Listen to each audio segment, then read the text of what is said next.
ഇവിടുത്തെ കേരളത്തിലുള്ള പ്രധാനപ്പെട്ട രണ്ട് പ്രസ്ഥാനങ്ങളെ ഇപ്പൊ 3 പ്രസ്ഥാനങ്ങൾ എന്ന് പറയേണ്ടിയിരിക്കുന്നു. മുജാഹിദ് പ്രസ്ഥാനം, ജമാഅത്തെ ഇസ്ലാമി, മുജാഹിദിലെ രണ്ടാമത്തെ പ്രസ്ഥാനം. ഈ 3 പ്രസ്ഥാനങ്ങളെയും ഒരുപോലെ ഭരിക്കുന്ന അവരുടെ ആശയപരമായ പിതാവ് എന്ന് പറയാവുന്ന ഒരാളെ കുറിച്ച് വാക്ക് പറയുന്നത് കൊണ്ടാണ് ഈ ഉത്തരവാദിത്വത്തിലാണ് ഞാനിത് പറയുന്നത് എന്ന് ആവർത്തിക്കുന്നത്. മാത്രമല്ല, നുബുവത്ത് അങ്ങനെയെന്നല്ലോ പോട്ടെ, പിന്നെ അദ്വൈതവാദം അത്യാവശ്യത്തിന് മൂപ്പര് കുടിച്ചിരുന്നു. അതൊരു 3 മുറുക്ക് സാധാരണ മൂപ്പരടുക്കലുണ്ട്. മുവഫഖ് ബനിൽ മർജ പറഞ്ഞു, വഖദ് കതബ തിൽമീദുഹു സലീം മഞ്ചൂരി ഫി കിതാബിഹി സിഹ്ർ ഹാറൂത്ത് എന്ന് പറയുന്ന പുസ്തകം സലീം മഞ്ചൂരി എഴുതിയപ്പോൾ അദ്ദേഹം അതിൽ പറഞ്ഞത് അന്നൽ അഫ്ഗാനി ബറദ ഫി ഇൽമിൽ അദിയാൻ, ജമാലുദ്ദീനുൽ അഫ്ഗാനി എന്ന് പറയുന്ന ഈ വ്യക്തി മതങ്ങളിൽ മതതാരതമ്യ പഠനത്തിൽ അദ്ദേഹം എന്ത് ചെയ്തു, ബാരിസായ ഒരു ഔട്ട്സ്റ്റാൻഡിംഗ് ഒരു പേഴ്സണാലിറ്റിയായി അഫ്ലാ ബിഹി, മതതാരതമ്യം പഠിച്ച് അവസാനം മൂപ്പരത് കൊണ്ടെത്തിച്ചത് ഇലൽ ഇൽഹാദി, ഒന്ന് ദൈവനിഷേധത്തിനേക്കാൾ, വൽ ഖൗലി ബി ഖിദമിൽ ആലം, ലോകം പണ്ടേ ഉള്ളതാണ്, അല്ലാഹു സുബ്ഹാനഹു വ തആല അനാദിയാണ് എന്ന് പറയുന്നത് പോലെ ലോകം അനാദിയാണ്. വഅന്നൽ ഖൗല ബി വുജൂദി മുഹർരിക്കിൻ അവൽ, മാത്രമല്ല ഒരു ആദി കാരണമാണ് ഉണ്ടായത്.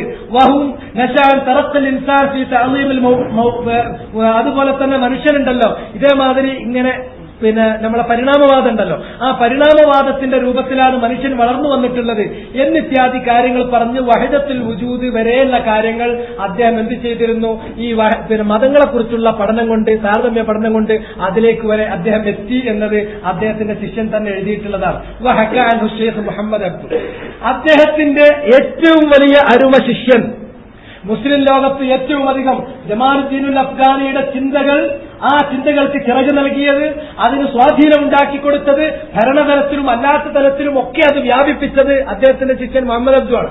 ആ മുഹമ്മദ് അബ്ദു തന്നെ അദ്ദേഹത്തെ കുറിച്ച് പറയുന്ന വാക്ക് നോക്കൂ, അന്നഹു കാന മുതസവ്വിഫൻ.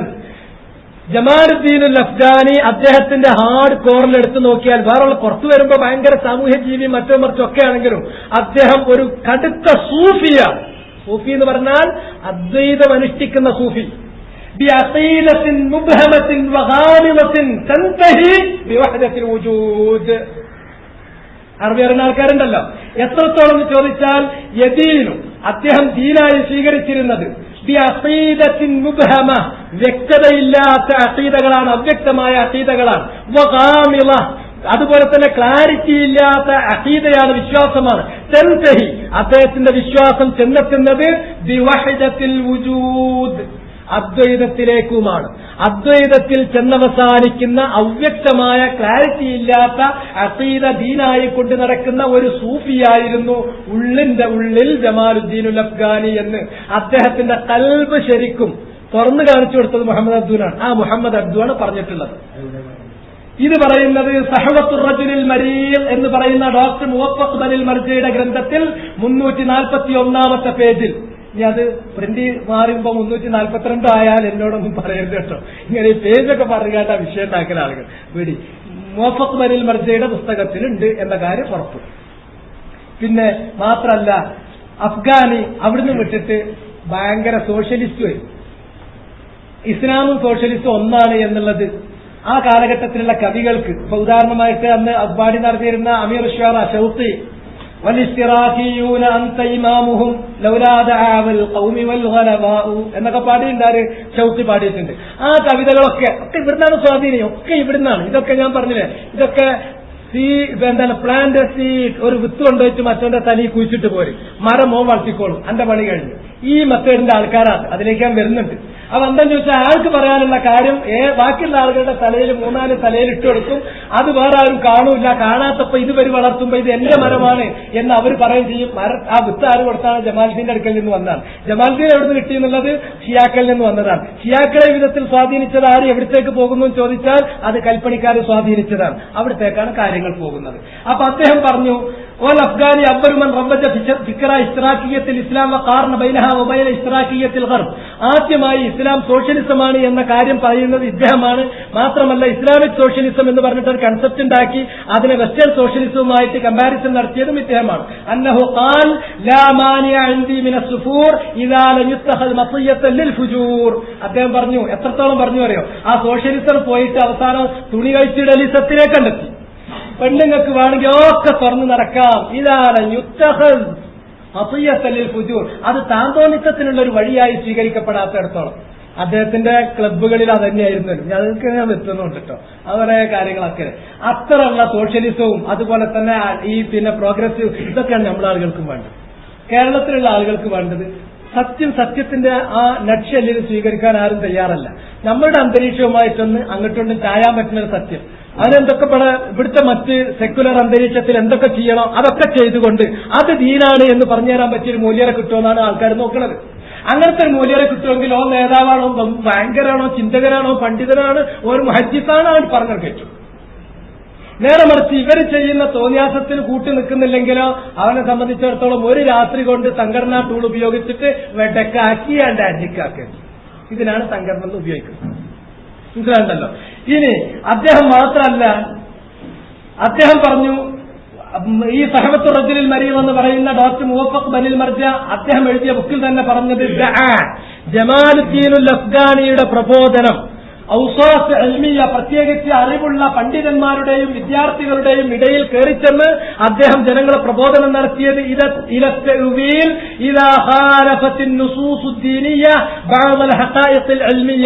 ശാസ്ത്ര സത്യങ്ങളും മതത്തിന്റെ നുസൂസുകൾ പ്രമാണവാക്യങ്ങളും തമ്മിൽ വൈരുദ്ധ്യമുണ്ടെങ്കിൽ പ്രമാണവാക്യങ്ങളെ വ്യാഖ്യാനിച്ചൊപ്പിക്കണം. ഇതാണ് ഇദ്ദേഹത്തിന്റെ മാനിഫെസ്റ്റോ, അദ്ദേഹത്തിന്റെ ബ്രെയിൻ സെയിൽ, അദ്ദേഹത്തിന്റെ ഏറ്റവും വലിയ മാസ്റ്റർ പീസ് എന്ന് പറയുന്ന വാദം ഇതാണ്. എവിടെ എത്തിക്കഴിഞ്ഞാൽ ഔസാത്ത് ഇൽമിയ്യ, മുസ്ലിം പണ്ഡിതന്മാരും വിദ്യാർത്ഥികളുമുള്ള വൃത്തത്തിൽ എത്തിക്കഴിഞ്ഞാൽ നിങ്ങൾ എന്തിനാണ് കൂട്ടരെ ബുദ്ധിമുട്ടുന്നത്?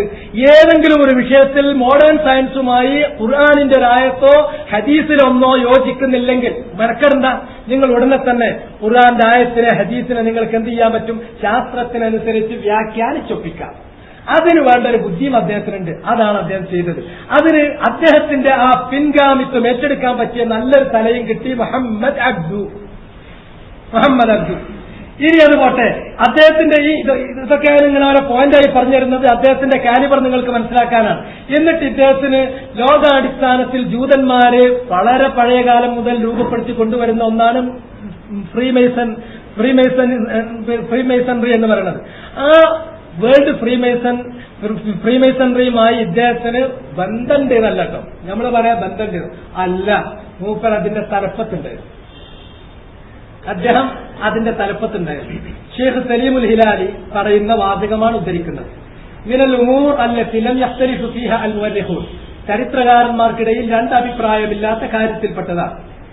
അൽ മുഹഖ്ഖിഖൂൻ, മുഹഖ്ഖിഖീങ്ങളായ ചരിത്രകാരന്മാർ അവർ പറയുന്നു അന്നൽ അഫ്ഗാനി കാന റഇസൻ കബീറൻ ഫിൽ മാസൂനിയ്യത്തിൽ ആലമിയ്യ, വേൾഡ് ഫ്രീമേസണറിയിൽ ഒരു തലവനായിരുന്നു ആര്?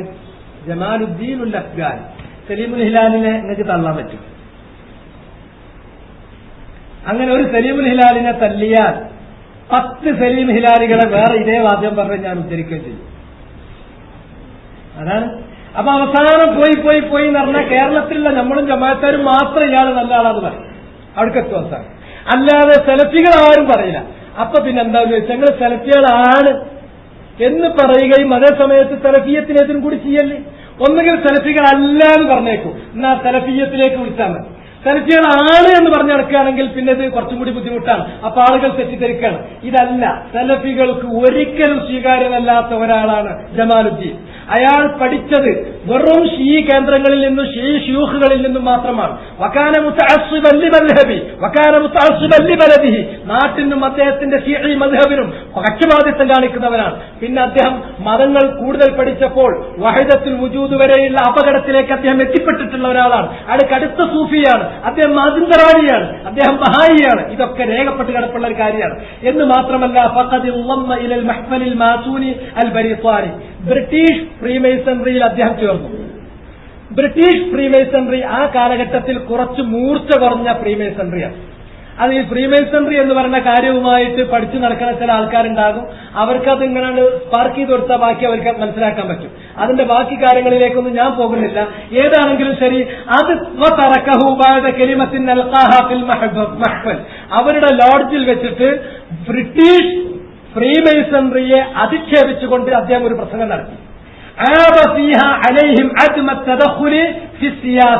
അത് രാഷ്ട്രീയ കാര്യത്തിലുള്ള അവരുടെ ഇൻവോൾവ്മെന്റ് ഉണ്ടല്ലോ, രാഷ്ട്രീയത്തിൽ ഇടപെടുന്നത് പോരാ, നിങ്ങൾ രാഷ്ട്രീയത്തിൽ ഇടപെടുന്നില്ല എന്ന് പറഞ്ഞ് അധിക്ഷേപിച്ചു അവരെ. എന്നിട്ട് അദ്ദേഹം വഖാല ഫീഹാ ദഊനി അകൂൻ ആമിലൻ മാസൂനിയൻ നസിഹൻ, അദ്ദേഹം പറഞ്ഞ വാചകം ഉദ്ധരിക്കാം, നിങ്ങൾ എന്നെ അനുവദിക്കൂ, ഒരു ശരിയായ ഫ്രീമേസനാകാൻ എനിക്ക് അനുവാദം നൽകൂ.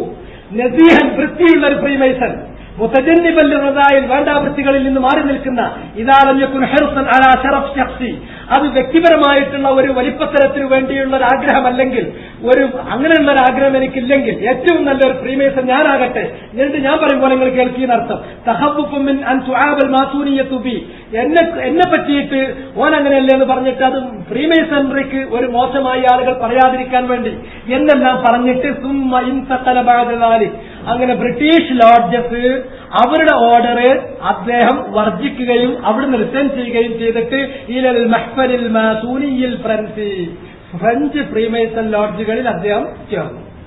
ഈ ഫ്രഞ്ച് ഫ്രീമേസൺ ലോഡ്ജ് എന്ന് പറഞ്ഞാൽ ആ കാലത്ത് നിങ്ങൾക്കറിയാമോ, ഏറ്റവും കുടിലത എന്നാണ് എനിക്ക് മലയാളം കിട്ടുന്നത്, ആ ക്രൂക്കഡ്നെസ് ഉണ്ടല്ലോ, അത്രയും വളഞ്ഞു വക്രമായി ഏത് കുതികാൽ വെട്ടി, പിന്നെ രാഷ്ട്രീയത്തിൽ നമ്മൾ ഉപയോഗിക്കുന്ന 10-15 ടേംസ് ഉണ്ടല്ലോ, പൊളിറ്റിക്കൽ ടേംസ്, അത് അതിന്റെ വിശ്വരൂപത്തിൽ, അതിന്റെ ഭീഭത്സമായ രൂപത്തിൽ വളരെ നടത്തിക്കൊണ്ടിരിക്കുന്ന ഏറ്റവും വൃത്തികെട്ട ഫ്രീമേസൺ ലോഡ്ജുകളായിരുന്നു ഏത്, ഫ്രഞ്ച് ഫ്രീമേസന്റെ ലോഡ്ജുകൾ. അതിൽ അദ്ദേഹം ചേർന്നു.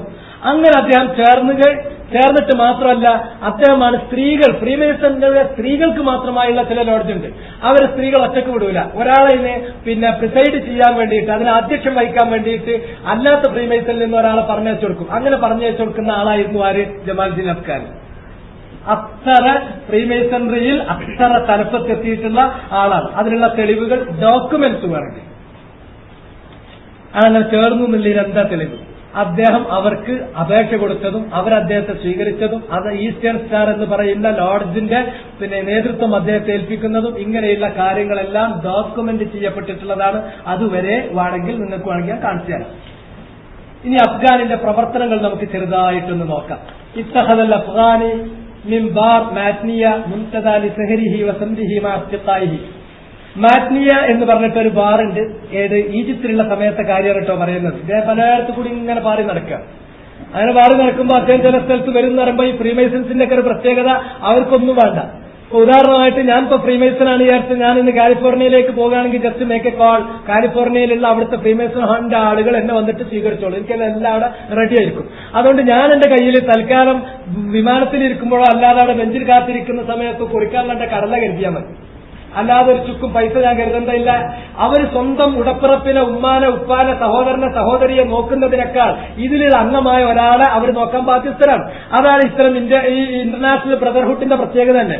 അങ്ങനെ ജമാഅത്തുൽ അഫ്ഗാനി പലപ്പോഴും വരും. പല സ്ഥലത്തും വരുമ്പോൾ അവിടുത്തെ ഭരണകർത്താക്കൾ അദ്ദേഹത്തെ സ്വീകരിക്കാൻ വേണ്ടി പ്രോട്ടോകോൾ ഉദ്യോഗസ്ഥനെ അയക്കും. പ്രോട്ടോകോൾ ഉദ്യോഗസ്ഥനെ അയച്ചിട്ട് ഇയാളിങ്ങനെ ഇറങ്ങി വരുമ്പോൾ എവിടെ സാറിന്റെ ലഗേജ് നിൽക്കും. അപ്പൊ പറയും അൽ അസദ് ലാ യഹ്റുസു ഖൂത എന്നതിന് മറുപടി, അൽ അസദ് ലാ യഹ്റുസു ഖൂത. സിംഹം അതിന്റെ ഭക്ഷണം കൈക്കപ്പിടിച്ചടക്കലുണ്ടോ?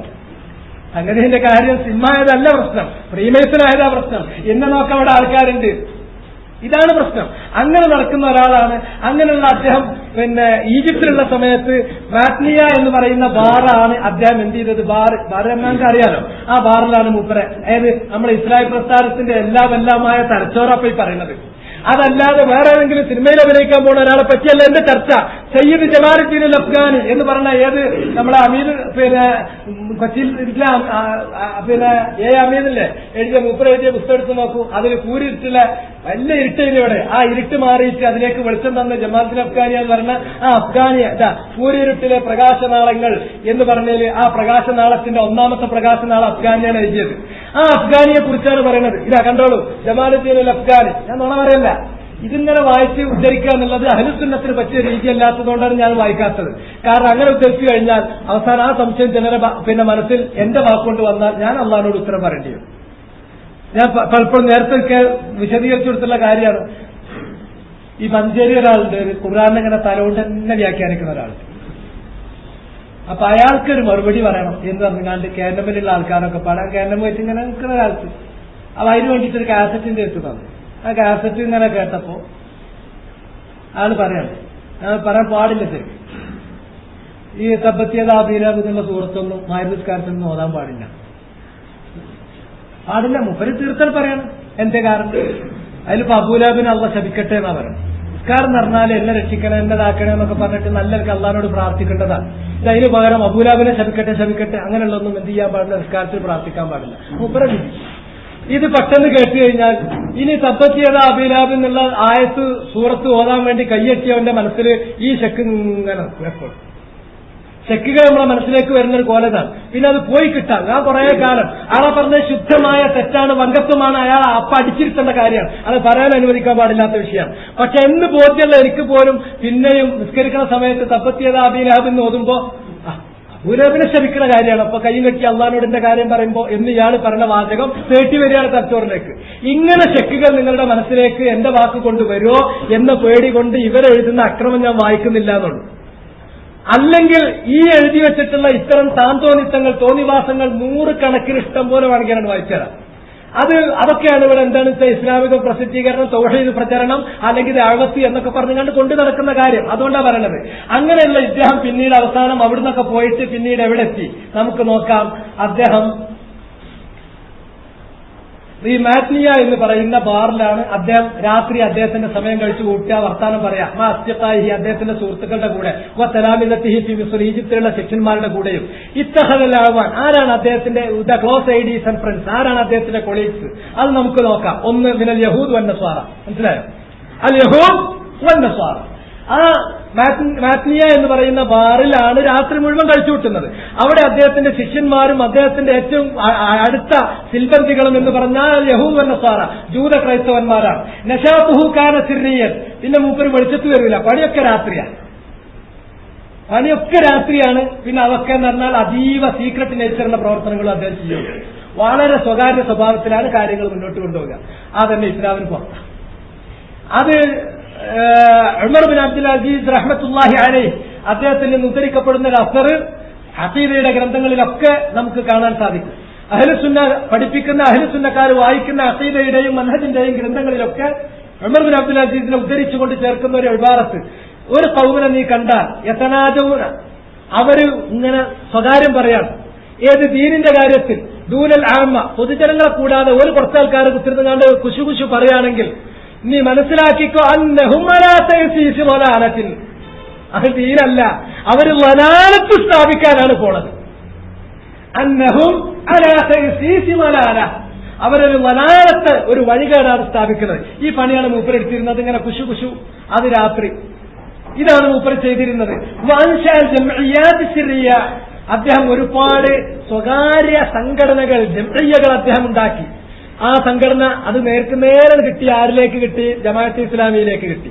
അതൊക്കെ അതിന്റെ ഉള്ളിൽ കുറെ അങ്ങനത്തെ സ്വകാര്യമായ ഏർപ്പാടുകളുണ്ട്, കർമ്മ സമിതി, അല്ലാത്ത സമിതിയൊക്കെ ആയിട്ട്. പിന്നെ മുജാഹിദ് പ്രസ്ഥാനത്തിലും അത് കുറച്ചൊക്കെ ഉണ്ട്.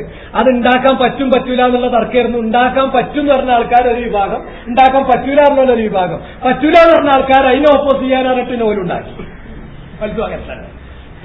അതല്ല, അത് സംഘടന മൊത്തത്തിൽ എടുക്കുകയാണെങ്കിൽ തന്നെ സംഘടനന്റെ ഉള്ളിൽ, വൃത്തത്തിന്റെ ഉള്ളിൽ വേറെ വൃത്താണ്, അതിൽ 4 ആൾക്കാർ വേറെ ഒരു ഗ്രൂപ്പ്, വേറെ ആൾക്കാർ വേറെ ഗ്രൂപ്പ്, കുശു പരിപാടി. ദീനിൽ ഒരു കുശുക്കുശുപ്പുമില്ല, എല്ലാവരും കേൾക്കാവുന്ന പറഞ്ഞാൽ മതി. ലാ ഇലാഹ ഇല്ലല്ലാഹ് മുഹമ്മദുർ റസൂലുള്ളാഹ് അൽഹംദുലില്ലാഹി റബ്ബിൽ ആലമീൻ സുബ്ഹാനല്ലാഹ് വൽഹംദുലില്ലാഹ് വലാ ഇലാഹ ഇല്ലല്ലാഹ് ഇന്നകും തുബഅസൂന യൗമൽ ഖിയാമ. ഇതൊക്കെ പറയാനുള്ള കാര്യം. അത് 4 കേട്ടാൽ എന്താ കുശിക്കാനുള്ളത്? അതിനെന്തിനാ മാറ്റ്നിയ പിന്നെ ബാറ് പോകേണ്ട കാര്യം? അതിനെന്തിനാ ജൂതന്മാരും ക്രിസ്ത്യാനികളും സായികളാക്കി പിടിക്കേണ്ട കാര്യം? അതിനെന്തിനാ ജംഇയ്യത്ത് സിറിയ ഉണ്ടാക്കേണ്ട കാര്യം? ഒരു കാര്യമല്ലല്ലോ. ഇതൊക്കെ ഉണ്ടാക്കുന്ന പണിയാണ് മൂപ്പർക്ക്.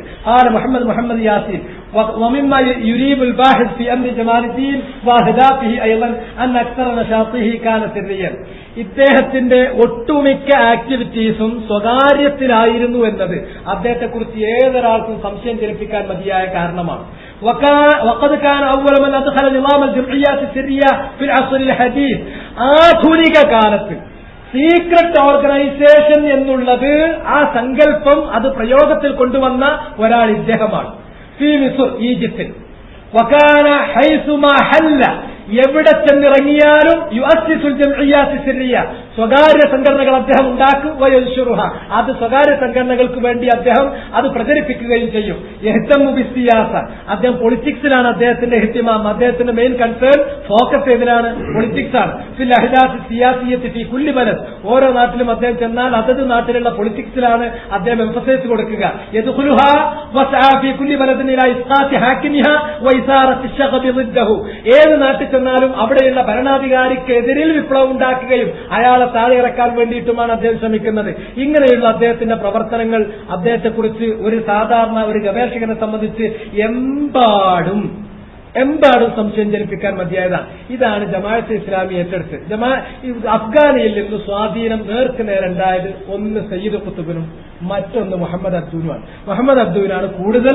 സയ്യിദ് ഖുത്ബിനുണ്ടായതാണ് ലോകാടിസ്ഥാനത്തിൽ വ്യാപകത്വം കിട്ടിയത്. ആധാറുകൾ എടുത്തു നോക്കുമ്പോൾ മുഹമ്മദ് അബ്ദുവിനേക്കാൾ ദോഷം വരുത്തിയത് സയ്യിദ് ഖുത്ബിൽ ഉണ്ടാക്കിയ സ്വാധീനമാണ്. ആധാറുകൾ ഒഴിച്ചാൽ ആഴം നോക്കുകയാണെങ്കിൽ ഏറ്റവും കൂടുതൽ സ്വാധീനം ഉണ്ടാക്കിയത് മുഹമ്മദ് അബ്ദുവിനുമാണ്. മുസ്ലിമീൻ ബിദഅവത്തിൽ അഫ്ഗാനി എന്ന് പറഞ്ഞ ആളുടെ സംബന്ധിച്ചിടത്തോളം എനിക്ക് നൽകാൻ കഴിയുന്ന ഏറ്റവും ചുരുങ്ങിയ ചിത്രമാണ് ഞാൻ ഇപ്പോൾ പറഞ്ഞത്. ആ കാര്യങ്ങൾ മുഴുവൻ നിങ്ങൾ മനസ്സിൽ വെച്ചിട്ട് നോക്കൂ. ഇദ്ദേഹം കൊണ്ടുവന്നിട്ടുള്ള ആശയങ്ങൾ വഹദത്തുൽ ഷീഇയാണ്, മാജിൻദറാനി ബഹായിയാണ്, ബാബിയാണ്, വഹദത്തുൽ വജൂദ് വരെ എത്തിയ ആളാണ്. നുബുവത്ത് എന്ന് പറഞ്ഞാൽ മൂപ്പർക്കൊക്കെ എക്സർസൈസ് ചെയ്ത് ഉണ്ടാക്കാൻ പറ്റുന്ന സംഗതിയാണ് എന്ന് പറഞ്ഞു നടക്കുന്ന ഇദ്ദേഹം, അതുപോലെ തന്നെ മതത്തെയൊക്കെ യോജിപ്പിക്കണമെന്ന് പറയുന്നത് ഷിയാക്കൾക്ക് അംഗീകാരം നേടാനും സുന്നികളെ തംയീർ, അവരെ ഒന്നിലുമല്ലാതെ ചേച്ചു മായ്ച്ച് കളയാൻ വേണ്ടിയിട്ടും അദ്ദേഹം ചെയ്തിട്ടുള്ള കെണിയാണ്. അതാണ് ഈ ജാമിഅത്തുൽ ഇസ്ലാമിയ. അങ്ങനെ അദ്ദേഹം ഭരണാധികാരികൾക്കെതിരെയുള്ള വിപ്ലവവുമായി നടന്നു. അദ്ദേഹം ഫ്രീമേസൺറിയിലെ തലപ്പത്തിരുന്നു. ഫ്രീമേസന്റെ തലപ്പത്തിരുന്നപ്പോൾ മുസ്ലിങ്ങളെ വടക്കാക്കാൻ വേണ്ടിയുള്ള കാര്യങ്ങളൊക്കെ അദ്ദേഹം ചെയ്തു. അതുകൊണ്ട് അദ്ദേഹം ചെയ്തിട്ടുള്ള പ്രവർത്തനങ്ങളിൽപ്പെട്ട ഒന്നാണ് സീക്രട്ട് ഓർഗനൈസേഷൻ ഉണ്ടാക്കി. അതിൽപ്പെട്ട ഒരു കാര്യം അഫ്ഗാനിയിൽ നിന്ന് ഇഖ്വാനുൽ മുസ്ലിമൂനുണ്ടായ ഏറ്റവും വലിയ സ്വാധീനം ഒന്ന് അസ്സർരിയത്തു ഫിൽ അമലി തൻളീമി, സംഘടനാ സെറ്റപ്പിന് സ്വകാര്യവൽക്കരണം ഉണ്ടാക്കിയത് അവരാണ്. അത് ഞാൻ സ്വകാര്യവൽക്കരണം എന്ന് പറയുന്നത് ഇവിടുത്തെ മറ്റേ പ്രൈവറ്റൈസേഷൻ എന്നുള്ള അർത്ഥത്തിലല്ലോ. സ്വകാര്യം കൊണ്ട് ഉദ്ദേശിക്കുന്നത് സംഘടന, പുറത്ത് അവരറിയപ്പെടുന്ന ഒരു പോപ്പുലർ സംഘടന ഉണ്ട്. അതിന്റെ ഉള്ളില് ചില മരൊക്കെ കണ്ടിട്ടില്ല, ഇരുന്ന് വെച്ചിട്ടുണ്ടെങ്കിൽ അതിന്റെ ഉള്ളിൽ ഒരു കുട്ടിയെന്നറിയും ഞങ്ങളുടെ നാട്ടിലൊക്കെ. അങ്ങനെ വേറെ കാക്കാം എന്ന മാതിരി ഒരു കോറ് വേറെ ഉണ്ടാകും.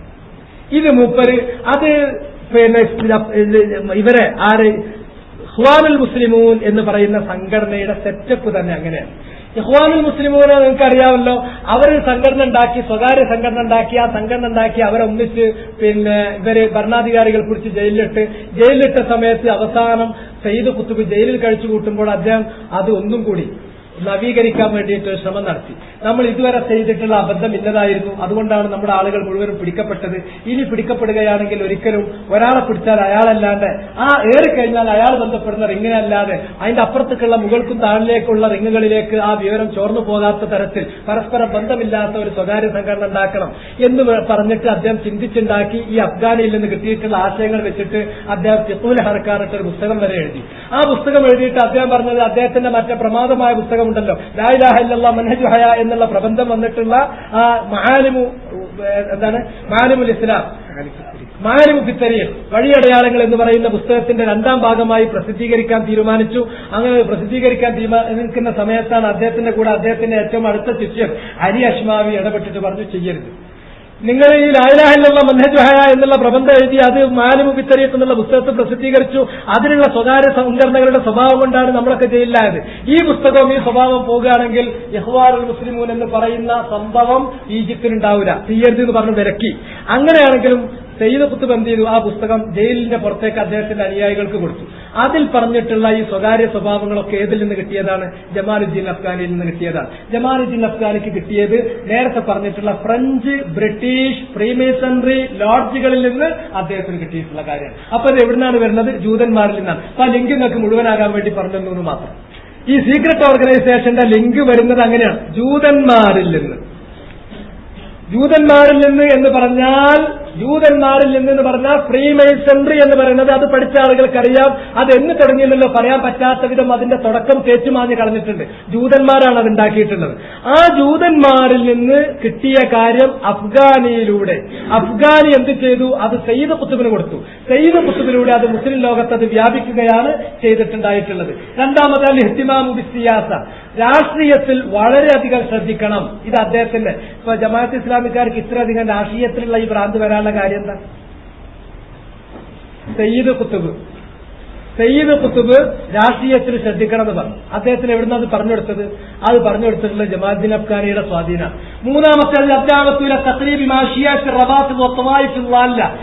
ഇഖ്വാൻ മുസ്ലിമൂനെ നിങ്ങൾ എടുത്തു നോക്കൂ. ഏത് കുഴമ്പന്മാരി ഇവർക്ക് പറ്റും ദീനില്, എത്ര പഠിച്ചാലും പറ്റും. ഓരൊക്കെ നമുക്ക് യോജിപ്പിക്കണം.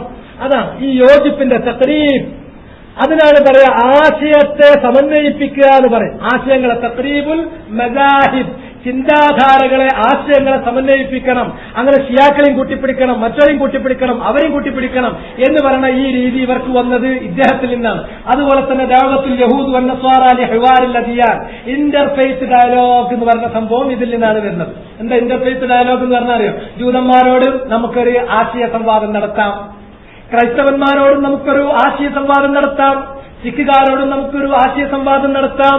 അങ്ങനെ അവരൊക്കെ പറയണത് നമ്മുടെ ആളുകളെ കേൾപ്പിക്കാം, നമ്മുടെ ചെലവിൽ കേൾപ്പിക്കാം. നമ്മുടെ ആളുകളുടെ മനസ്സിൽ കുറച്ച് സംശയം കൂടിയാൽ നമ്മുടെ പണി പൂർത്തിയായല്ലോ എന്ന് വിചാരിച്ച് നടക്കണം. ഈ ഇന്റർഫെയ്ത്ത് ഡയലോഗ് എവിടുന്നാ വന്നത് അറിയോ?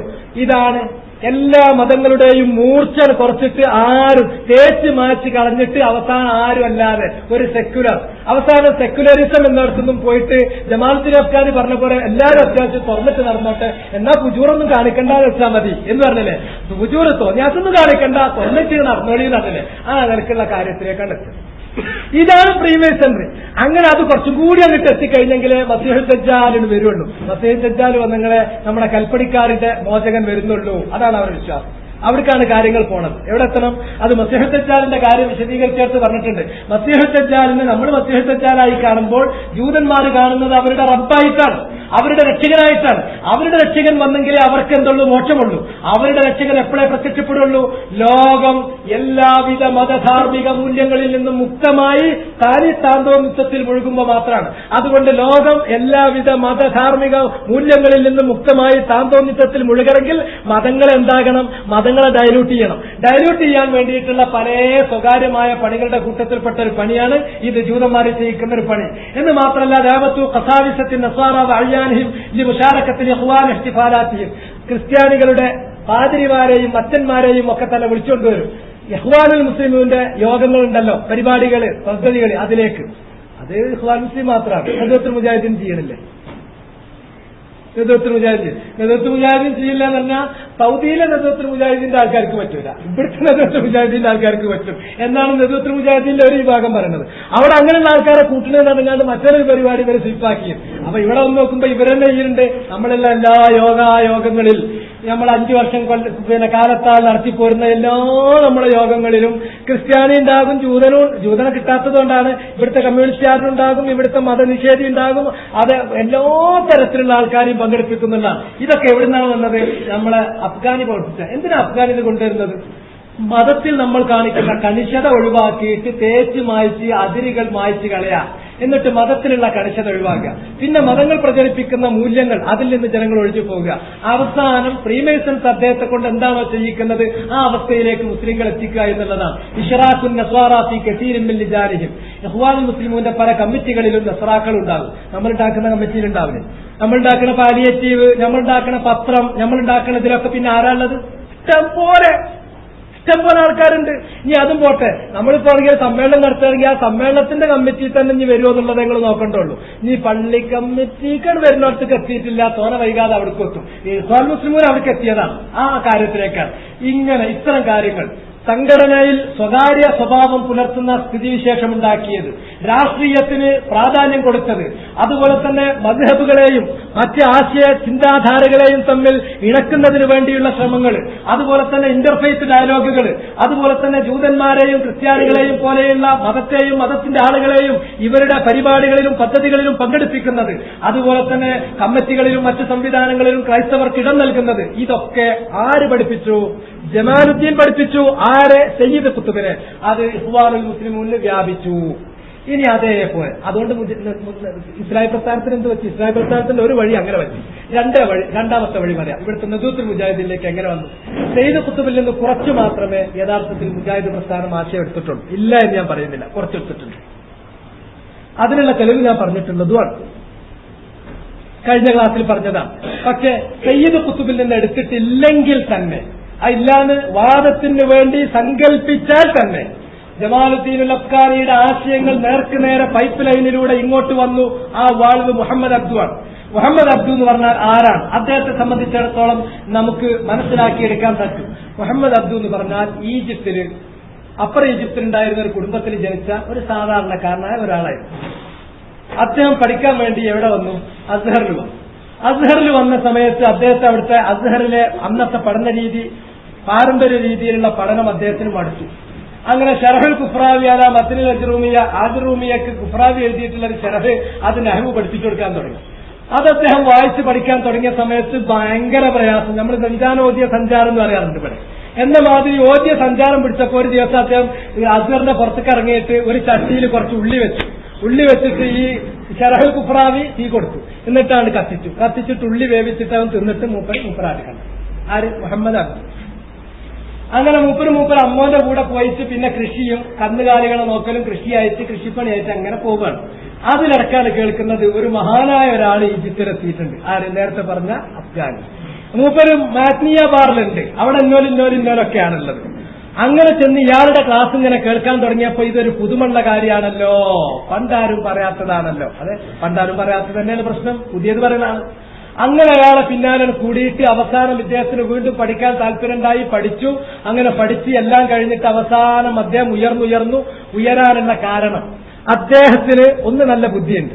രണ്ടാമത് അഫ്ഗാനി എന്തൊക്കെ അദ്ദേഹത്തിന്റെ തലയിൽ വിത്തുപാകിയിട്ടുണ്ട് അത് മുഴുവനും തഴച്ചു വളരാനും അത് അവിടുത്തെ വിദ്യാഭ്യാസ വിചക്ഷക മേഖലകളിൽ പ്രചരിപ്പിക്കാനും പറ്റിയ തലച്ചോറാണ് ഇദ്ദേഹം എന്നതുകൊണ്ട് അദ്ദേഹത്തെ ഫ്രീമേസൺസ് അകമഴിഞ്ഞ് സപ്പോർട്ട് ചെയ്തിട്ടാണ് കയറ്റിച്ചു. അങ്ങനെ അദ്ദേഹം ഈജിപ്തിലെ ഗ്രാൻഡ് മുഫ്തിയായി. അദ്ദേഹം അസ്ഹർ ഷെരീഫിന്റെ റെക്ടറായി. ഇതാണ് ആര്? മുഹമ്മദ് അബ്ദു. ഞാൻ പറഞ്ഞ പദങ്ങള് ഗ്രാൻഡ് മുഫ്തി നമുക്കറിയാലോ. ഈജിപ്തിലെ ഗ്രാൻഡ് മുഫ്തിയാണ് ആര്? മുഹമ്മദ് അബ്ദു. അസ്ഹർ എന്ന് പറഞ്ഞാൽ 1000 വർഷത്തിലധികം പഴക്കമുള്ള ഒരു മുസ്ലിം സർവകലാശാലയാണ്. അതിന്റെ റെക്ടർ, അതിന്റെ സർവാധിപനാണ് മൂപ്പർ. ആ സ്ഥാനത്തേക്ക് അദ്ദേഹം എത്തുന്നതിനുള്ള പശ്ചാത്തലം അഫ്ഗാനിയുമായുള്ള ബന്ധമാണ്. അഫ്ഗാനിയുമായുള്ള ബന്ധം കൊണ്ട് അദ്ദേഹം അങ്ങോട്ട് കയറി വന്നു കഴിഞ്ഞാൽ സ്വാഭാവികമായും മുസ്ലിങ്ങൾ ആദർശ പരിശുദ്ധിയും കണിശതയും സൂക്ഷിക്കുന്നത് മതങ്ങളുടെ മദ്ഹബുകൾ തമ്മിൽ കൂടിയോജിക്കുക, സമന്വയിക്കുക എന്ന അർത്ഥത്തിലും മറ്റു മതങ്ങളുമായിട്ടുള്ള ഇന്റർഫെയ്ത്ത് ഡയലോഗ് എന്ന അർത്ഥത്തിലും അതിനെ നമുക്ക് മയപ്പെടുത്തിക്കൊണ്ടുവരാം. രണ്ടാമത്തെ സ്റ്റെപ്പിന് മതത്തിന്റെ കാര്യത്തിൽ ഇവർ പാലിക്കുന്ന ഇത്തരം കണിശമായ നിയമങ്ങളൊക്കെ ഒഴിവാക്കിക്കാം. അങ്ങനെ മുഖം തുറന്ന് നടക്കാം. പിന്നെ മുഖം മാത്രമല്ല മാറും തുറന്നിടാം. പിന്നെ അങ്ങനെ വേണ്ട മാതിരിയാകാം. എങ്ങനെയാണ് പോകുന്ന മേസൺസിന്റെ എല്ലാ പദ്ധതികളും നടപ്പിലാക്കാൻ പറ്റിയ ഒരാള് അവരവിടെ എത്തിച്ചു. അങ്ങനെ അബ്ദു എല്ലാ സ്ഥലത്തും എത്തി. ലോകത്ത് അദ്ദേഹം പോകാത്ത സ്ഥലമുണ്ടെങ്കിൽ അത് ദജ്ജാല് പ്രവേശിക്കാത്ത സ്ഥലമാണ്. ബാക്കിയുള്ളവർക്കൊക്കെ മുപ്പറും പോയി. ദജ്ജാല് പ്രവേശിക്കാത്ത സ്ഥലം ഏതാണെന്ന് ചോദിച്ചിട്ടുണ്ടെങ്കിൽ ഹിജാസാണ്. മക്ക മദീനയെ സംബന്ധിച്ച് പറഞ്ഞു അവിടെ ദജ്ജാല് വരൂല. എന്താ ദജ്ജാലിന്റെ പ്രത്യേകത? ദജ്ജാൽ അവിടെ വരാതിരിക്കാനുള്ള കാരണം ഹദീസിൽ പറഞ്ഞു, മലായിക, മലക്കുകളാണ് ആ പട്ടണത്തിന് കാവൽ നിൽക്കുന്നത്. തീബ, മദീനയ്ക്ക് കാവൽ നിൽക്കുന്നത്. അതിന്റെ ഏതൊരു കവാടത്തിലൂടെ ദജ്ജാല് വരാൻ നോക്കിയാലും അവിടെയൊക്കെ ഒരു മലക്ക് വാളും ഊരിപ്പിടിച്ചു നിൽക്കുന്നത് കാണും. അങ്ങനെ പോകുന്ന നമുക്ക് കാണാൻ സാധിക്കും. ആ മക്കയിലേക്ക്, മദീനയിലേക്ക് അദ്ദേഹം വന്നില്ല എന്നത് വളരെ വിചിത്രമായ ഒരു കാര്യമാണ്. ചെറിയൊരു സംഭവമല്ല. ഇവിടുന്ന് ഇന്ത്യയിലുള്ള ഒരു പണ്ഡിതനോ അല്ലെങ്കിൽ ഇവിടുത്തെ ഒരു മുതലാളിയോ ചിലപ്പോൾ ഹജ്ജിന് പോയില്ല. എന്നാൽ ഇവിടെയുള്ള പണ്ഡിതന്മാരൊക്കെ ഹജ്ജിന് പോകാറുണ്ട്. അത് അവർക്ക് പൈസ ഇല്ലെങ്കിൽ പോലും ഹജ്ജിന് നിങ്ങൾക്കറിയാമോ, ഒരാളുടെ ധനത്തിൽ നിന്ന് സക്കാത്തിന്റെ വിഹിതത്തിൽ തന്നെ മറ്റൊരാളെ ഹജ്ജിനെ സഹായിക്കാമെന്ന് ഉലമാക്കൾക്ക് പത്തുമുള്ള ഒരു കാര്യമാണ്. പള്ളി, മദ്രസ, ഇങ്ങനെ പലതിലും നമ്മൾ സക്കാത്ത് ഉപയോഗിക്കാറുണ്ട്. അതൊക്കെ അവിഹിതമാണ്. അങ്ങനെ ഒരു വിഹിതം സക്കാത്തിന് ഇസ്ലാം നിശ്ചയിച്ചിട്ടില്ല. എന്നാൽ ഹജ്ജിന് വേണ്ടിയിട്ട് സക്കാത്ത് കൊടുക്കാൻ അത് ആ വിഹിതത്തിൽ പെടുമെന്ന് മുഅ്തമദായ മുഹദ്ദിസീങ്ങളായ ഉലമാക്കൾ പറഞ്ഞിട്ടുള്ള കാര്യമാണ്. അതുകൊണ്ട് തന്നെ ഇവിടെയുള്ള പല പണ്ഡിതന്മാരും സമ്പന്നരായ ആളുകളുടെ പൈസ വാങ്ങിയിട്ട് പോലും ഹജ്ജിന് പോയിട്ടുണ്ട്. ഇദ്ദേഹത്തിന് ഈജിപ്തിൽ നിന്ന് ഹജ്ജിന് വരിക എന്ന് പറഞ്ഞാൽ ഈജിപ്തിൽ ഹജ്ജിന് വരാൻ ഒരു പണിയല്ല. അത് ഏതൊരാളും പോകും. ഗ്രാൻഡ് മുഫ്തി പോട്ടെ, ഗ്രാൻഡ് മുഫ്തി അല്ലാത്ത അതിൽപ്പെട്ട ചെറിയ മൈനർ മുഫ്തി വരെ ഹജ്ജിന് വരുന്ന ആ സമയത്ത് ഇദ്ദേഹം ഹജ്ജിന് വന്നിട്ടില്ല, ഒരു ഹജ്ജ് ചെയ്തിട്ടില്ല, ഒരു ഉംറ ചെയ്തിട്ടില്ല, അദ്ദേഹം ആ നാടുകളിൽ പ്രവേശിച്ചിട്ടില്ല. അങ്ങനെ അദ്ദേഹം എന്ത് ചെയ്തു എന്ന് ചോദിച്ചാൽ സാലിഹ് അശ്മാവി പറയുന്ന വാചകം നോക്കൂ. ലഖദ് ജമാഅ ഹസനുൽ ബന്ന ബൈന തരീഖത്തി സയ്യിദ് ജമാലുദ്ദീൻ അസ്സായിർ അൽ ഹുദയ്യ വബൈന തരീഖത്തി മുഹമ്മദ് അബ്ദുവിന്റെയും അതുപോലെ ജമാലുദ്ദീൻ അൽ അഫ്ഗാനിയുടെയും വഴി രണ്ടും ഒരുമിച്ച് കൂട്ടിയ ഒരാളാണ് സയ്യിദ് ഖുത്ബ് ഈ ഹസനുൽ ബന്ന. അവിടുന്ന് ഞാൻ പോന്നിട്ട് അവസാനം എവിടത്തേക്ക് കാര്യം എത്തിപ്പെട്ടു എന്ന് ചോദിച്ചാൽ മുഹമ്മദ് അബ്ദു ആ നാടുകളിൽ അദ്ദേഹം ഈജിപ്ത്, പാരീസ്, ലണ്ടൻ ഇങ്ങനെയുള്ള നാടിലൂടെ ഒക്കെ കറങ്ങി നടക്കുന്നിട്ട് വരില്ല. ഇവിടെ നിന്നിട്ട് അദ്ദേഹം ഖുർആൻ വ്യാഖ്യാനിക്കാൻ തുടങ്ങി. അദ്ദേഹത്തിന്റെ ഖുർആൻ വ്യാഖ്യാനം ഹദീസ് പിടിച്ച സംഗതി ഇറക്കൂല. ഹദീസ് പിടിച്ചിട്ടുണ്ടെങ്കിൽ വല്ലാതെ കളിക്കാൻ കഴിയൂല. ഖുർആനെ പിടിച്ചാൽ ആർക്കും എങ്ങോട്ടും കളിക്കാം. അതിങ്ങനെ വളക്കാം ഒടിക്കാം അങ്ങനെയാണ്. അത് അല്ലാഹു സുബ്ഹാനഹു വ തആല അങ്ങനെ വെച്ചു കൊടുത്തതുമാണ്. നല്ല ഉദ്ദേശമില്ലാത്തവന് ഖുർആനെ തൊട്ട് കളിച്ചാൽ അവന്റെ വഴിക്ക് പോകാം. നല്ല ഉദ്ദേശത്തോടു കൂടി വരുന്ന ആൾക്കാർ അവന് ഖുർആനിൽ നിന്ന് ഹിദായത്ത് കിട്ടും. അതുകൊണ്ട് ലാ യമസ്സുഹു ഇല്ലൽ മുത്തഹ്ഹറൂൻ, അത്ര ശുദ്ധിയുള്ള ആളുകളല്ലാതെ അതിനെ സ്പർശിക്കാൻ പോണ്ട. ഖുർആൻ എന്ന് പറഞ്ഞിട്ടുണ്ടെങ്കിൽ ആ ശുദ്ധിയില്ലാതെ ഇത്തരത്തിലുള്ള ഏതെങ്കിലും ലക്ഷ്യങ്ങളുമായിട്ടോ അല്ലെങ്കിൽ താല്പര്യങ്ങളുമായിട്ടോ ഒരാൾ കടന്നു ചെല്ലുകയാണെങ്കിൽ ഖുർആന് അവൻ നോക്കണമൊക്കെ മഞ്ഞക്കണ്ണടോട് വെച്ച് നോക്കിയാൽ ഒക്കെ മഞ്ഞായി കാണുന്നത് പോലെ തോന്നും. ഇങ്ങനെ അദ്ദേഹം ഖുർആൻ വ്യാഖ്യാനിക്കാൻ തുടങ്ങി. അങ്ങനെ ഖുർആൻ വ്യാഖ്യാനിക്കാൻ തുടങ്ങിയ വ്യാഖ്യാനങ്ങൾ നിങ്ങൾ എടുത്തു നോക്കൂ. ഒന്ന്, ഹദീസുകൾ. അദ്ദേഹത്തിന്റെ ശിഷ്യൻ റഷീദ് റിള, ആ റഷീദ് റിള തന്നെ തന്റെ ഗുരുനാഥനായിട്ടുള്ള മുഹമ്മദ് അബ്ദുവിനെ സംബന്ധിച്ച് പറഞ്ഞു, എന്റെ ഗുരുനാഥനായ മുഹമ്മദ് അബ്ദുവിന് ഹദീസിൽ പാണ്ഡിത്യം ഉണ്ടായിരുന്നില്ല, ഹദീസുകൾ സ്വീകരിക്കുന്നതിൽ അദ്ദേഹം ശരിയായ നിലപാടിലുമായിരുന്നില്ല, ശരിയായ നിലപാടിലുമല്ല. ഖബർ വാഹിദ്, അദ്ദേഹം മുതവാത്തിറായ ഹദീസ് കുറച്ചുണ്ടാകുക, ബാക്കിയൊക്കെ ഖബർ വാഹിദ. അതൊക്കെ അദ്ദേഹത്തിന് എന്ത് ചെയ്യും, യോജിക്കാൻ പറ്റാതിരിക്കുമ്പോൾ ഖബർ വാഹിദാണ്, ഹുജ്ജത്തിന് പറ്റൂല എന്ന് പറയുന്ന അശ്അരികളുടെ നിലപാടിലേക്ക് അങ്ങോട്ട് മാറിയിട്ട് അതണ്ട് മറികടന്ന് പോകും. എന്നാൽ ഖുർആനിന്റെ എടുത്തിട്ട് അദ്ദേഹം അങ്ങോട്ട് വ്യാഖ്യാനിക്കാൻ തുടങ്ങും. അങ്ങനെ അദ്ദേഹം വ്യാഖ്യാനിക്കുന്ന ചില ഉദാഹരണങ്ങൾ നിങ്ങൾ എടുത്തു നോക്കൂ. അദ്ദേഹം വ്യാഖ്യാനിക്കുന്ന ചില വ്യാഖ്യാനങ്ങൾ, ഒരു വ്യാഖ്യാനം പറയാം. ഉദാഹരണമായിട്ട് മസീഹുദ് ദജ്ജാലിനെ കുറിച്ച് പറഞ്ഞു. മസീഹുദ് ദജ്ജാൽ ഇന്ന രൂപത്തിലാണ് വരിക, ഇന്നയിടത്താണ് വരിക, ലോകത്ത് ഇന്നയിടത്തുനിന്ന് തുടങ്ങും, ഇന്നയിടത്ത് വെച്ച് അവരെ കൊല്ലും, അവന്റെ ഇതിന്റെ ലുആബിന്റെ നനവ് കയ്യുമ കാണും, അതുപോലെ തന്നെ അവനെ കുത്തിയ കുന്തത്തിന്റെ അല്ലെങ്കിൽ വാളുമേൽ അവന്റെ രക്തം കാണും. ഇങ്ങനെ തുടങ്ങി എല്ലാ കാര്യങ്ങളും, അവന്റെ ഒരു കണ്ണ് മംസൂഹാണ്, അവന്റെ ഇന്നടത്ത് ഇന്നത് എഴുതിയിട്ടുണ്ട്, ഇങ്ങനെ എല്ലാ കാര്യങ്ങളും പറഞ്ഞ അതിനൊക്കെ അദ്ദേഹം വ്യാഖ്യാനിച്ചിട്ട് പറഞ്ഞു അത് ദജ്ജല് ഖുറാഫത്ത് എന്നതിന്റെ സിംബലാണ്, അങ്ങനെ ഒരു വ്യക്തി ഇല്ലാന്ന്. കളവ്, അന്ധവിശ്വാസം, വേണ്ടാത്തരം എന്നതിന്റെ പ്രതീകവൽക്കരിച്ചുകൊണ്ട് പ്രതീകാത്മകമായ ഭാഷയിൽ അലിഗറിക് ലാംഗ്വേജിൽ പറഞ്ഞു പോയിട്ടുള്ള ഒരു കാര്യമാണ്. അല്ലാണ്ട് മസീഹുദ് ദജ്ജാലില്ല, ഒറ്റ വ്യാഖ്യാനം. ഇതാര് പഠിപ്പിച്ചെടുത്തു? നേരത്തെ ജമാലുദ്ദീൻ അഫ്ഗാനിനെ ഞാൻ പറഞ്ഞപ്പോൾ അവിടെ പറഞ്ഞു, അദ്ദേഹം ഔസാത്ത് ഇൽമിയയിൽ ശറഇന്റെ ഇൽമുമായി ബന്ധപ്പെടുന്ന ഏതെങ്കിലും ഒരു വൃത്തത്തിൽ ചെന്നാൽ അദ്ദേഹം അവരെ ക്ഷണിക്കുന്ന പ്രധാന പോയിന്റ്, ശാസ്ത്രവും നിങ്ങളുടെ കൈകളിലുള്ള നെസ്സുകളും തമ്മിൽ പൊരുത്തം കാണുന്നില്ലെങ്കിൽ നിങ്ങൾ ശാസ്ത്രത്തെ തള്ളരുത്, നിങ്ങൾ നെസ്സിനെ അതിനനുസരിച്ച് വളച്ചു വ്യാഖ്യാനിച്ചോളി. ആ വളച്ചു വ്യാഖ്യാനം ഇവിടെ തുടങ്ങി. രണ്ട്, നിങ്ങൾ നോക്കിക്കോളി, മലക്കുകളെ സംബന്ധിച്ച് എന്തെല്ലാം കാര്യങ്ങൾ പറഞ്ഞിട്ടുണ്ട് ഖുർആനിലും ഹദീസിലും. മലക്കുകൾ എന്ന് പറഞ്ഞിട്ടുണ്ടെങ്കിൽ അള്ളാന്റെ സൃഷ്ടിയാണ്, അത് പ്രകാശത്താൽ സൃഷ്ടിക്കപ്പെട്ടതാണ്. മലക്കുകളെ അള്ളാഹു ദൂതന്മാരാക്കി വിടാറുണ്ട്. ആ മലക്കുകൾ എന്ന് പറഞ്ഞാൽ ചിറകോടുകൂടി സൃഷ്ടിക്കപ്പെട്ടവയാണ്. ചില മലക്കുകൾക്ക് 2, ചിലതിന് 3, ചിലതിന് 4, ചിലതിന് അതിലധികം ചിറകുകളുണ്ടാവും. അവ വലിയ വലിപ്പമുള്ളവരാണ് മലക്കുകൾ. അള്ളാഹുവിന്റെ തസ്ബീഹ് ചെയ്തുകൊണ്ടിരിക്കുകയാണ്. മാത്രമല്ല ജിബ്രീലിനെ നബി സല്ലല്ലാഹു അലൈഹി വസല്ലം 2 തവണ ജിബ്രീലിന്റെ തരത് രൂപത്തിൽ കണ്ടു. അത് 600 ജനാഹിൻ 600 ചിറകുകൾ ഉണ്ടായിരുന്നു. അത് സദ്ദല്ലുഫുഖ്, ചക്രവാളം നിറയാൻ മാത്രം വലുപ്പമുണ്ടായിരുന്നു എന്നൊക്കെ പറഞ്ഞ മലക്കിനെ കുറിച്ചിട്ട് അദ്ദേഹം പറഞ്ഞുകൊണ്ടുവന്നു. പറഞ്ഞിട്ട് പറയാണ്, വകുല്ലു അംരിൻ കുല്ലിയിൻ ഖായിമിൻ ബിനിവാമിൻ മഖ്സൂസിൻ വബിഹി തമ്മത്തിൽ ഹിക്മത്തുൽ ഇലാഹിയ്യത്തു ഫീ ഈജാദിഹി വഇന്നമാ ഖിവാമുഹു ബിറൂഹിൻ ഇലാഹിയ്യിൻ സുമ്മിയ ഫീ ലിസാനി ശർഈ മലക. അദ്ദേഹത്തിന്റെ വ്യാഖ്യാനം, ഒറ്റ വ്യാഖ്യാനം. അത് ഏതാണ്ട് നമ്മളെ മൗദൂദിയാളെ അതേ സ്വഭാവത്തിലുള്ള വേർഡിങ്സാണ്. എന്ന് വെച്ചാൽ കേൾക്കുന്ന ഒരാൾക്ക് വളരെ മനോഹരമാണ്, എന്നാൽ മൊത്തത്തിൽ ആകെ ആനച്ചന്തം നിറനായി എന്തോ കണ്ടുന്ന കാര്യം വകതിരിച്ചതിനോട് കിട്ടൂല. പല സാഹിത്യങ്ങളും നിങ്ങൾ വായിച്ചു നോക്കിയിട്ടില്ലേ? വായിച്ചു നോക്കി എന്താ പറഞ്ഞതെന്ന് പറഞ്ഞാൽ ഫിൽ ജുംലയിൽ വഅളാണ് എന്ന് തിരിയും. അതേമാതിരി തിരുന്നൊരു വാചകമാണ്. വകുല്ലു അംരിൻ കുല്ലിയിൻ, കുല്ലിയായ കലക്റ്റീവായ എല്ലാ കാര്യങ്ങളും ഖായിമിൻ ബിനിളാമിൻ മഖ്സൂസിൻ, അത് നിലനിൽക്കുന്നത് ഒരു സവിശേഷമായ സിസ്റ്റത്തോട് കൂടിയാണ്. വബിഹി തമ്മത്തിൽ ഹിക്മത്തുൽ ഇലാഹിയ്യത്തു ഫീ ഈജാദിഹി, ആ പിന്നെ അംറു കുല്ലിയിലൂടെയാണ് അല്ലാഹു സുബ്ഹാനഹു വ തആല അവന്റെ സൃഷ്ടിപ്പിന്റേതായ എല്ലാ കാര്യങ്ങളും നിറവേറ്റുന്നത്. അങ്ങനെയുള്ളതാണത്. വൈന്നമാ ഖിവാമുഹു ബിറൂഹിൻ ഇലാഹി, അതിന്റെ നിലനിൽപ്പ് തന്നെയും ഒരു ദൈവികമായ ചൈതന്യത്താലാണ്.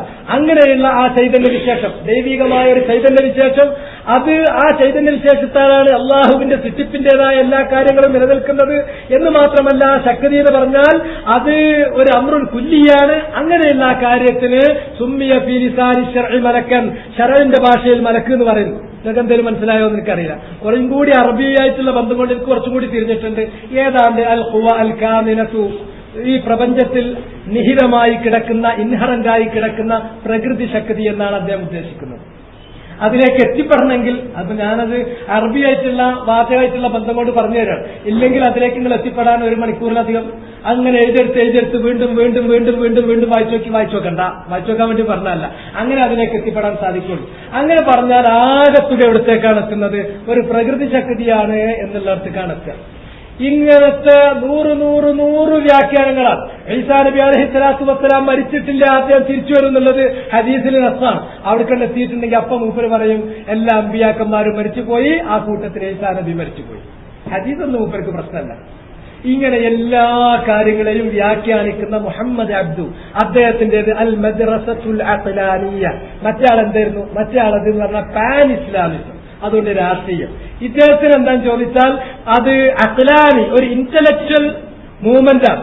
ആ സ്കൂൾ ഓഫ് തോട്ടാണ് അദ്ദേഹം എന്ത് ചെയ്യുന്നത്? പ്രചരിപ്പിക്കുന്നത്.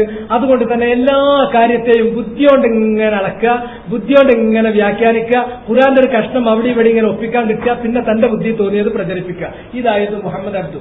ഇദ്ദേഹത്തിൽ നിന്നാണ് നമ്മൾ എൽമു സ്വീകരിച്ചത്. തഫ്സീറുൽ മനാർ അവലംബിക്കാത്ത നദുവത്തിലെ പ്രധാനപ്പെട്ട പണ്ഡിതന്മാരാരുമില്ല. നദുവത്തുൽ മുജാഹിദീനിൽ ആ തഫ്സീറിനെ കുറച്ചെങ്കിലും അതിൽ അപകടമുണ്ട് എന്ന് മനസ്സിലാക്കിയത് എന്റെ അറിവിൽ ഇടവണ്ണുണ്ടായിരുന്ന അലവി മൗലവി മാത്രമാണ്. അദ്ദേഹത്തെ സംബന്ധിച്ചിടത്തോളം അദ്ദേഹം ഇതിലെ 1-2 കാര്യങ്ങളിലൊക്കെ ആദ്യം അകപ്പെട്ടതാണ്. പിന്നെ അദ്ദേഹം അതിൽ നിന്ന് മാറി. ഈസാ നബി അലൈഹി സ്വലാത്തു വസ്സലാമിന്റെ കാര്യം, അദ്ദേഹം മരിച്ചു എന്ന് തഫ്സീറുൽ മനാറിൽ ഉള്ളത് വായിച്ച് ആ രൂപത്തിൽ അക്ഷരം പ്രതി പരിഭാഷപ്പെടുത്തി അത് വിശ്വാസമായി കൊണ്ടിറക്കരുത് അദ്ദേഹം.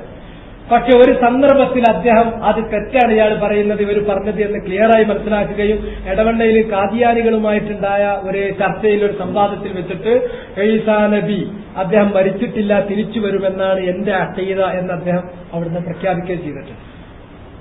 അതുപോലെ തന്നെ എന്തിനും തഫ്സീറുൽ മനാർ, കാരണം ഭാഷന്റെ സ്വാധീനം അതിലുണ്ട്, നല്ല ഭാഷയാണ്. അത് ധരിക്കുന്ന ആളുകൾ ഒരിക്കൽ അദ്ദേഹം ഈ മലക്കിനെ സംബന്ധിച്ച് വിശദീകരിച്ചിട്ടുള്ള വിശദീകരണത്തിലെത്തിയപ്പോ അലവി മൗലവിക്ക് അവിടെ വെച്ച് ചർച്ചു. തഫ്സീറുൽ മനാർ അദ്ദേഹം